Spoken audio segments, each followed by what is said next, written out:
আসসালামু আলাইকুম, সবাই ভালো আছেন? আমিও ভালো আছি। দেখেন, আমাদের শৈশবের জীবন, আমরা যখন ছোট ছিলাম তখন আমরাও এমন মাঠে যেয়ে অনেক বন্ধু বান্ধবীর সাথে খেলা করতাম, মাটি মাখতাম। সেই জীবনটা কেন যে হারিয়ে গেল তাই জানি না। আবার যদি ফিরে আসতো, মাশাল্লাহ বলে গ্রহণ করে নিতাম। এই ঝামেলার জীবনের থেকে সেই জীবনটা অনেক ভালো। একটা মেয়ের জীবনে প্রথম বাবার অধীনস্থে থাকে, তারপরে স্বামীর অধীনস্থে, তারপরে ছেলে মেয়ের অধীনস্থে, তার থেকে শৈশবে বাবার অধীনস্থে থাকাটাই ভালো। দিন শেষে রাত্রি হলে মায়ের বুকে মাথা রেখে ঘুমাতাম। আবার দিনে হলে বাবার কাছ থেকে 2 টাকা নিয়ে যেয়ে চকলেট খেতাম। সেই জীবনটা অনেক মজার ছিল না?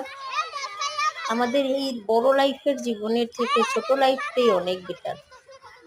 আমরা জানি না আল্লাহ কখনো আর এই জীবনটা ফিরিয়ে দিবে না, কেননা এই জীবনের মতো সুখের জীবন পৃথিবীতে আর নেই।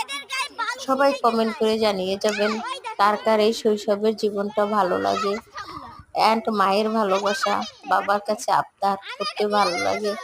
বাবা স্কুলে যাবার সময় 5টা টাকা দিত, সেই 5 টাকা 5 লাখ টাকা সমতুল্য ছিল। বাবা, আজকে 15টা বছর তোমার কাছ থেকে কোনো আবদার করে কিছু নিতে পারি না। স্কুল শেষ, কলেজ শেষ, ভার্সিটি শেষ, বাবা গো তুমি দেশে চলে আসো, তোমাকে অনেক মিস করি। এই মাহে রমজানেও তোমাকে কাছে পাইলাম না। আর কবে পাবো বাবা? বুড়ো হয়ে গেলে জীবনের অর্ধেকটা সময় শেষ হয়ে গেছে বাবা তোমার ছেলে মেয়েদের। এখন তো ফিরে আসো। আমাদের এই শৈশবের জীবনটায় তোমাকে পেলাম না কাছে। এর চেয়ে বড় কষ্ট আর কেউ নেই, কিছু নেই। সবাই জানাবেন কার কার বাবা প্রবাসী, কেননা সন্তানের কাছে বাবার আবদার সবচেয়ে বড় কিছু। আসসালামু আলাইকুম।